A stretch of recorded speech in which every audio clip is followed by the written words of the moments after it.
everybody. This is Lisa with Hazel's Hands, and I've had some requests for the recipe for the lasagna that I have sent out in the past for Saturday meals. And I decided I would take a little bit of time to kind of walk you all through some of those steps. I don't actually have a recipe. Years ago, I did. My mother-in-law made this lasagna for my family back in 2004 while I was in Africa on a mission trip. When I got home, all I heard from my family and from our church friends who had been over for dinner that night that she cooked was that I needed to get this recipe for her lasagna. So there's a secret ingredient to the lasagna, which I will tell you about here in a little bit. But the main thing I wanted to emphasize is that I pretty much cook from the hip. So I started with the recipe. Now I just kind of tweak it as I go. What do I have on hand? Try to make things work. And what I'm going to cover for you then in these videos is just kind of like the basic starting point for making the lasagna. So disclaimer, first of all, I am not a professional videographer. I don't know how to do all those cute little edits. I don't do any filters. There's probably going to be some mess ups in this video. Hopefully it is still helpful for those who want to learn to make the lasagna. So first, let me show you what the sauce looks like right now simmering. Here we go. Yum. Doesn't that look good? Let me tell you, this is about a 50% meat and 100%. Gosh, that's bad math. That's horrible math. That makes no sense. This is 1 pound of ground beef to 2 cans of sauce. That'll be the easy way to put it. But what I want you to see here is kind of the consistency. Now, you don't want it to be super, super thick with meat, whether you use ground beef, ground sausage, a little bit of both. I suppose you could use ground chicken, ground turkey. I don't really cook with those.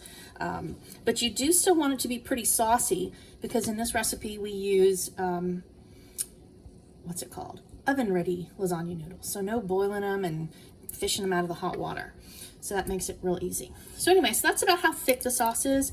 And like I said, that consistency here, I have 4 pounds of ground beef and 8 cans of sauce. Just cheap sauce, nothing fancy. I do make my own sauce at times when I make this. However, when I do that, and when I make it like in large quantities in particular, I buy those big cans of crushed tomatoes at Sam's. And I don't get to Sam's very often anymore. So I just started using that Hunt's. Usually I get the 4 cheese one, but really it doesn't make much of a difference to me. I can't tell a huge difference, whichever one I use, or which brand. So honestly, if you don't have a particular favorite, just the cheapest one should be fine. I'm also going to add, is that in there? Some fresh garlic. And this is about almost 1 full head of garlic. There it is, yummy. So I'm gonna run that through the garlic press in a minute. And other than that, the thing that I would normally put in a lasagna is some onion. But I stopped putting the onion in it when I make it for Hazel's Hands, just because, you know, there's some people that don't like onion, and it's easier to just leave it out. So once you have ground the beef, drain the grease, let it simmer with this sauce for a little bit. I'd say usually mine simmers for about 30 minutes to an hour before I even do anything with it, just because I tend to sit it on the stove and just let it go on low for a while. But after adding that garlic, definitely you want to let that simmer a while so that that kind of permeates into the sauce. You can simmer your sauce for hours. Honestly, I don't think it's going to hurt it, but definitely I would say at least an hour to let those flavors go through. And then the secret ingredient, let me grab it over here. Pepperoni.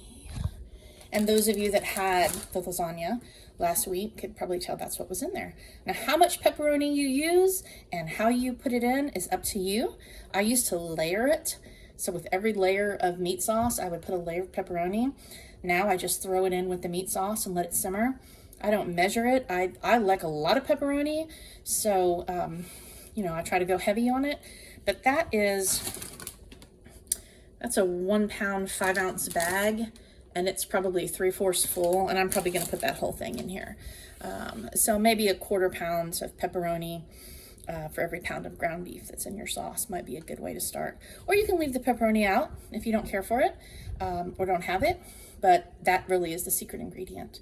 All right, so I'm going to add the garlic and the pepperoni, and then I'm going to let that simmer, and then I'll come back and show you all what it looks like. Bye.